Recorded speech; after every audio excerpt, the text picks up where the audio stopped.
सांगा 25 आता जी घोषणा केली हमी भावाची ते 26-27साठी केली. मग तिथे घोषणा करू शकले नाही, घोषणा करायला तर दिल्लीहून नाही करता आले असते. आज आम्हाला शेतकऱ्याला गरज आहे. तुम्ही सांगत होता 50% नफा धरून भाव देणार, हे मोदीजीनं सांगितलं होतं. कुठं 50% धरून भाव भेटतोय? 15% सुद्धा नफा भावानं भाव धरून म्हणजे नफा धरून भाव भेटत नाही. तर आता त्यांच्याकडून काय अपेक्षा आहे? त्यांनी एकतर जाहीर केलं पाहिजे केंद्रातून, जसं मनमोहन सिंग सरकारनं 82,000 कोटीची कर्जमाफी केली होती तशी कर्जमाफी त्यांनी घोषणा करावी, देशातल्या शेतकऱ्याची कर्जमाफी करावी. महाराष्ट्रातला जे मुख्यमंत्री आहे त्या राज्यानं पैसे टाकलेले आहे. केंद्राचे पैसे घेतले 1600 कोटी रुपये, पण केंद्राच्या NDRFच्या निधीच्या व्यतिरिक्त राज्यानं आपला हिस्सा टाकला आहे. हे इथल्या मुख्यमंत्र्याचं काम आहे, इथल्या मंत्र्यांचं काम आहे. तुम्हाला 14,000 कोटी रुपये लागतं ना तिकडे नाशिकच्या कुंभमेळ्यासाठी, मग इथं 2,000 कोटीमध्ये हा आमचा शेतकरी मरतो त्याच्यासाठी पैसे नाही आहे का तुम्हाला? मग तो शक्तीपीठ रद्द करा ना, काय हरकत नाही. रद्द झाला तर काही वाहनं थांबणार आहे किंवा महाराष्ट्र थांबणार आहे? इथं शेतकरी आज करून बसला हो. लक्षात घ्या, तो शेतात जातं. काल संभाजीनगरची आत्महत्या झाली, तो शेतात गेला, शेत पाहून आला, त्यानं आत्महत्या केली. त्यानं आत्महत्या केल्यावर त्या बापाला अटॅक आला, तो पण मेला.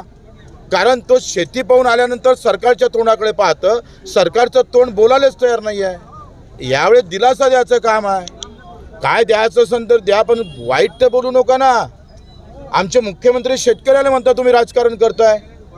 अरे राजकारण, लोक राजकारण नाही करत तर काय करणार तुम्ही? ते अजितदादा म्हणते पैशाचं सोंग करता येत नाही. तुम्हाला बोलताना सुद्धा दिलासा देण्याची ताकद ठेवत नाही शेतकऱ्याला.